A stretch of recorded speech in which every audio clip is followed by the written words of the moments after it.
Amis du bon vieux temps, bonjour. Donc, ce master, il y a déjà une vidéo review complète avec le montage, effets spéciaux, tout ça sur la chaîne principale VMCZ. Voilà, je le dis à chaque fois, pour ceux qui croient que ceci est ma chaîne principale, pas du tout, c'est parce que je fais tout et n'importe quoi sur cette chaîne. Et comme on aime bien parler de nerfs, on va parler de nerfs, parce que je fais ce que je veux avec mes cheveux. Les raser notamment.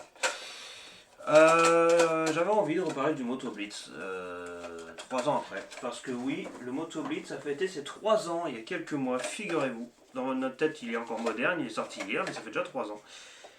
Monsieur de Blastmode, que penses-tu du Moto Blitz? Il est pas mal, mais le problème c'est que la pompe avant, même si on arrive à le modder, le problème c'est que le système il dure pas dans le temps, hein, littéralement. Ouais, mais c'est drôle. C'est bien. Après, faut pas le modder en général. Enfin, ça se mode, c'est bien, ça se mode pas, tant pis, mais Moi en tout cas. j'ai essayé de le modder tout simplement pour avoir un peu plus de perf. Et au final, bah. Après, le système de la pompe il a. Spouf, il a crevé. game over. Mais c'est pas prévu. Bon, enfin, je pense pas qu'à la conception du blaster, les développeurs ils disent, ils vont le modifier. Non. Donc, si ça se mode, tant mieux. Si ça se mode pas, de toute façon, c'était pas écrit sur le contrat. Hein. Ouais, bon, mais d'origine, ça marche. Ça, c'est bien déjà. Alors, le Moto Blitz, c'est l'un des derniers gros blasters nerf. Et oui, il y en a eu chez Elite 2.0 pour finir. Parce que Elite 2.0, pour certains, c'était déjà la décadence en termes de qualité. Même s'ils se sont améliorés sur la fin. Et comme d'hab, à chaque fois que Nerf s'améliore, enfin, il repart sur le bon chemin. Il replonge aujourd'hui avec Nerf N Series. Donc pendant que nous pleurons leur décès futur, on a le Moto Blitz, sorti en 2022, du coup excellent fusil d'assaut et que certains anciens qui ne sont plus actifs aujourd'hui, il y en a beaucoup, auraient aimé voir de leur bon vieux temps, au même titre que les bons vieux blasters Rapid Strike, Hyperfire, Infinus, Demolisher, les classiques. Celui-ci rentre dans les classiques finalement parce que c'est un excellent fusil d'assaut. Alors il faut un cacheur de 10, j'ai mis un 12, on s'en fout. Fusil d'assaut avec shotgun intégré, voilà. Ouais. C'est bien dit. Merci à tous d'avoir regardé cette vidéo. Allez voir la vidéo pour la chaîne principale. Au revoir, je rigole. Bullpup, c'est un Raven agrandi pour en faire un bon fusil. De bonne qualité, finalement, qui me manque. Avec de la poussière de qualité, évidemment. Par quoi on commence? Fusil à pompe ou fusil d'assaut?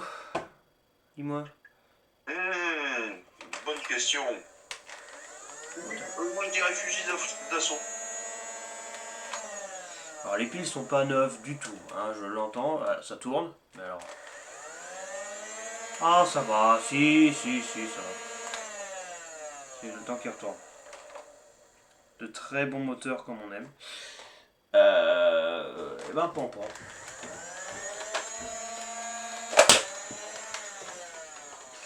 Alors la pression sur la détente est toujours un peu particulière sur ce blaster parce que c'est un bullpup, donc tu sens tout le système qui part vers l'arrière et qui fait avancer la fléchette.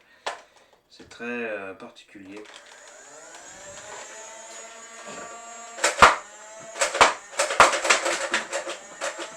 Ah. Bah alors.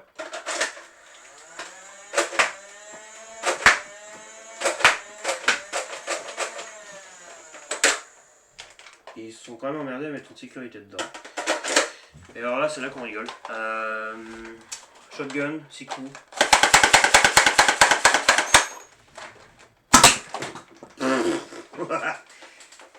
C'est quand même mieux que le blaster principal. Il y a longtemps que j'ai joué avec. C'est extraordinaire, je trouve. Enfin, en termes de débilité. Parce que 6 fléchettes qui partent d'un coup, c'est toujours marrant. Alors évidemment, c'est avec des élites classiques normalement, donc c'est pas précis. Bon, on s'en fout, c'est un shotgun. Là, on a des fléchettes qui tirent droit, les pocket de DX shot, donc forcément, ça a un autre effet. Le bouton des deux côtés, ça c'est merveilleux.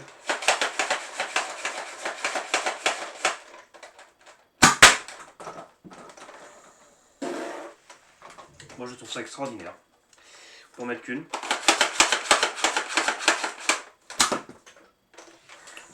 On va pomper une dizaine de fois. Que dire, quitte à faire un tour. Un rail tactique sur le viseur. Viseur inutilisable parce que beaucoup trop gros ici la bosse. On peut pas regarder dedans, c'est-à-dire que tu vois au-dessus. Et tu vois l'organe de visée, on dirait pas, on dirait que c'est con parce qu'il y a le viseur, mais en fait on voit dans l'organe de visée. C'est dans le viseur que tu peux regarder. C'est que le viseur est Comme ça. vachement bas, je trouve. Bah en fait pour regarder tu te mets comme ça. Sinon bah... Soit tu as le crâne d'un enfant de 4 ans, soit tu regardes pas et tu vas te faire foutre et tu regardes dessus. Donc c'est Fléchette, Air System of course. Blaster Flywheel, de ce côté merveilleux, ce magnifique blaster de la belle époque, nous avons la trappe. Est-ce qu'elle a sécurité la trappe d'ailleurs? J'ai complètement oublié ça, pas de mentir. Pas du tout. Voilà. Rien à voir. 2022 Hasbro, en effet. Bon, évidemment, on n'a pas les perfs des blasters actuels, enfin, ça très bien, c'est 70 FPS, grosso merdo, mais il suffirait juste de prendre ces trucs-là et de les rendre plus puissants en nerf. Mais à la place, il décide de faire un truc complètement différent et surtout complètement foireux. Ce que je ne comprendrai jamais. Je pense que c'est assez clair, je peux dire. Gros cerveau à ses limites, en termes de compréhension. Peinture d'un côté, pas de l'autre, appareil 2.0, ah non, il y a la trame, c'est gravé dedans. Donc, je suis très content de ce que est devenu Elite 2.0 quand même sur la fin. J'aime beaucoup la couleur, bleu sarcelle évidemment. Règle tactique sur le viseur, un de chaque côté qui servira jamais du coup. Parce que la seule utilité que j'y vois, à part une lampe modulée éventuellement, c'est quand tu as un attache cross, tu mets la crosse du tri-strike qui tire des missiles, et le lance-missile tu le mets sur le côté, comme ça tu te gardes quand même celui du dessus. Et ça marche très bien. Bon là, attache cross il n'y a pas, parce que bullpop c'est, donc en tant que bullpop, le système entier forme déjà une crosse. Donc pour venir, voilà, parce que les moteurs ils sont là. Hein. Donc voilà, en plus on voit qu'ils sont là parce que il y a une bosse sur le dessus comme ça, parce qu'il y a un rouleau qui passe là. C'est assez extraordinaire et voilà, d'abord tout ce que j'ai à dire. Pas beaucoup de personnalisation, en même temps il y a déjà une bonne gueule comme ça. Alors je sais que pour certains ça peut être un peu bizarre d'avoir cette partie blanche là, ça fait un peu disgracieux d'avoir du blanc comme ça sur un bleu. Alors il fallait que tout soit bleu. Moi j'aime bien, je sais pas ce que t'en penses hein, mais... Après le bleu en général c'est une de mes couleurs préférées entre parenthèses. Ouais mais le bleu avec le blanc là qui fait un peu de tache devant, moi ça me gêne pas, personnellement. Au contraire, ça fait le texte Motobliss dessus qui est énorme, qui est fantastique. Tu vas voir un truc fun, un truc qui est bleu. Un truc fun, un truc... Il arrive à l'allumer, c'est clair. Ah, c'est un bleu...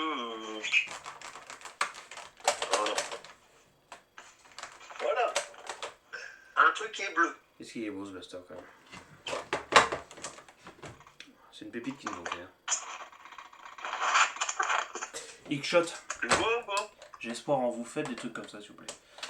Là je vois... c'est une représentation maison, hein. J'en ai fait un aussi pour un pote. Alors là je vois un truc transparent là. Attends, je vais essayer de le mettre de l'autre côté parce que là c'est chiant. Il a pas tourné la caméra dans le bon sens. Tourner la caméra. Voilà, ça sera mieux. Voilà. Et là, ça se voit mieux. Mais c'est liquide. Quel empoison. Un liquide, ouais. Bah en fait c'est pour ma cigarette électronique, je crée mes propres liquides. La drogue. Tu vois le machin qui tourne au milieu, bah c'est un agitateur magnétique. Donc Motobliss, mangez-en, c'est bon. Si vous aimez les mécaniques et les électriques, vous avez les deux en même temps, donc c'est fabuleux. Et si vous préférez missile à fléchette, il y a le démolisseur qui existe. Voilà, vive les nerfs élites.